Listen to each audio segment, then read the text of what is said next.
Good morning बच्चों आज आपके यूनिट एग्ज़ाम भी निपट चुके हैं और आपको ऑनलाइन टेस्ट देने का नॉलेज भी हो चुका है। आशा करती हूँ आपने बहुत अच्छे से यूनिट टेस्ट दिए होंगे। तो चलिए आज हम पढ़ेंगे क्लास 9 की व्याकरण का विराम चिन्ह। बच्चों ये 9th में विराम चिन्ह सिलेबस में नहीं है, लेकिन मैं आपको इसका रिपीट जरूर करवाऊंगी, क्योंकि हम जब हिंदी भाषा में लिखते हैं लेकिन हमें जब उनके विराम चिन्हों का नॉलेज नहीं रहता तो वे अशुद्ध माने जाते हैं। तो हमें ये पता होना चाहिए कि कहाँ पर हमें विराम चिन्ह लगाने हैं। विराम चिन्ह का मतलब क्या होता है? जब हम किसी भाषा में भावों को या उसके अर्थ को स्पष्ट करने के लिए जिन चिन्हों का प्रयोग करते हैं उन्हें विराम चिन्ह कहते हैं। ठीक है, विराम चिन्ह कई जगह आते हैं, जैसे पूर्ण विराम है, अर्ध विराम है, कॉमा है, फुल ये योजक चिन्ह है, उद्धरण चिन्ह है। तो ये सब क्या होते हैं? ये सब विराम चिन्ह बोले जाते हैं। लेकिन कई बच्चों को तो सिर्फ पूर्ण विराम और कॉमा के अलावा तीसरे चिन्ह का पता नहीं है। तो इसलिए आज हम सबसे पहले विराम चिन्हों के बारे में पढ़ेंगे।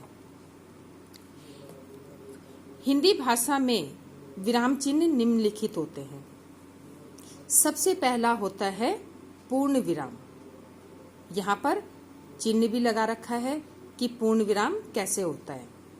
दूसरा होता है अल्प विराम। ये देखिए, जिसे हम कॉमा कहते हैं, वो अल्प विराम होता है। फिर है अर्ध विराम चिन्ह, प्रश्नवाचक चिन्ह, विस्मयादि बोधक चिन्ह। ठीक है, तो सबसे पहले हम समझेंगे कि पूर्ण विराम क्या है। पूर्ण विराम जिस बात को हम कहीं पर कंप्लीट कर देते हैं उसे पूर्ण विराम कहते हैं। जैसे राम घर जाता है, तो ये हमारा पूरा वाक्य कंप्लीट हो गया, तो हम यहाँ पर पूर्ण विराम रखेंगे। अल्प विराम, अल्प विराम होता है जहाँ हम वाक्य में बोलते बोलते थोड़ी देर के लिए रुकते हैं। ठीक है, जैसे मित्रों या दोस्तों, ये पढ़ने का समय है, तो हम दोस्तों के बाद थोड़ा सा रुके, तो वो क्या, वहां पर क्या लगेगा? अल्प विराम।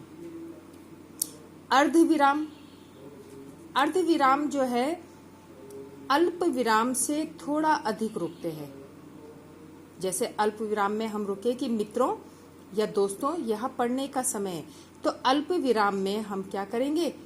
थोड़ा अधिक रुकते हैं, लेकिन पूर्ण विराम से कम समय के लिए रुकते हैं। जैसे परिश्रम ही जीवन है, आलस्य मृत्यु है।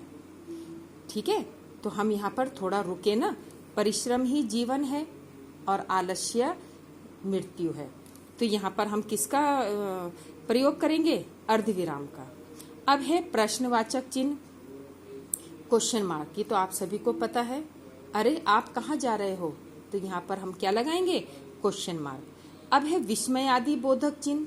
विस्मयादि बोधक चिन्ह होता है जहाँ पर हम आश्चर्य प्रकट करते हैं, वो क्या होता है? विस्मयादि बोधक होता है कि अरे तुम कब आए? तो एकदम से चौंकना, या फिर कहीं पे घृणा हो, डर हो, शोक हो, या बहुत ज्यादा खुशी हो, वहां पर हम किसका प्रयोग करते हैं? विस्मयादि बोधक चिन्ह का। अब है उद्धरण चिन्ह। उद्धरण चिन्ह क्या होता है? जब हम किसी व्यक्ति की उसके द्वारा कही गई बात को ठीक उसी तरह से रखते हैं। ठीक है, जैसे हम क्या कहेंगे कि गांधी जी ने कहा। अब उन्होंने क्या कहा, उनके हम शब्दों का मूल रूप जब हम रखते हैं तो वहां पर उद्धरण चिन्ह लगता है। तो गांधी जी ने कहा करो या मरो, तो करो या मरो के ऊपर हम क्या करेंगे? उद्धरण चिन्ह लगाएंगे। ठीक है, अब है योजक चिन्ह। योजक चिन्ह जब हम किसी की बात को सामान्यतः एक ही बात को जब हम बताते हैं, जैसे दिन रात, तो इसके बीच में हम क्या लगाएंगे? योजक चिन्ह लगाएंगे। अब है कोष्ठक चिन्ह, मतलब ब्रैकेट जो होता है। तो ब्रैकेट में जो है हम किसी शब्द के भेद बताते हैं। जैसे हमने बोला कि काल के भेद। अब काल के भेद कौन कौन से हैं? वर्तमान काल, भूतकाल, भविष्य काल। तो ये काल के भेद हैं, तो वहां पर हम कोष्टक का प्रयोग करेंगे।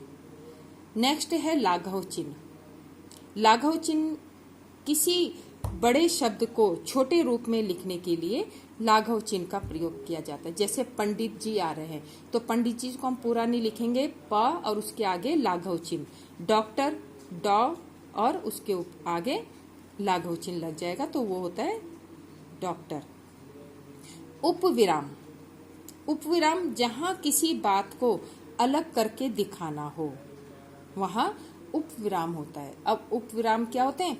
जैसे हमने बोला आपको निबंध लिखो विज्ञान पर, विज्ञान निबंध ये शब्द हो गया। अब उसके हमने क्या करने, भेद बताने हैं, वरदान या अभिशाप, तो ये उपविराम चिन्ह आएगा यहाँ पर। अब है विवरण चिन्ह।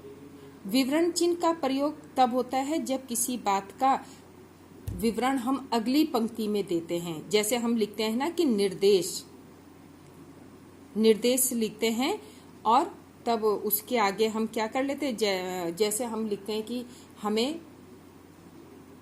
समय पर घर जाना चाहिए, हम चिन्ह लगाएंगे क्योंकि देर रात घर से बाहर रहना ठीक नहीं है, तो यहाँ पर विवरण चिन्ह होगा। अब है निर्देशक चिन्ह। निर्देशक चिन्ह, इस चिन्ह का प्रयोग वार्तालाप, बातचीत करने में या किसी उदाहरण को कहने में कहा जाता है। जैसे हम कोई उदाहरण बताते हैं कि जैसे, ठीक है, राम तुम घर कब आए, तो जो उदाहरण से पहले हम लिखते हैं, जैसे में जिस चिन्ह का प्रयोग करते हैं उसे निर्देशक चिन्ह कहते हैं। तो बच्चों ये है आपकी चिन्हों का प्रयोग। तो इसके जो मैं वर्कशीट में आपको वर्क दूंगी उसे आपने ग्रामर की नोटबुक में कंप्लीट करना है। Thank you.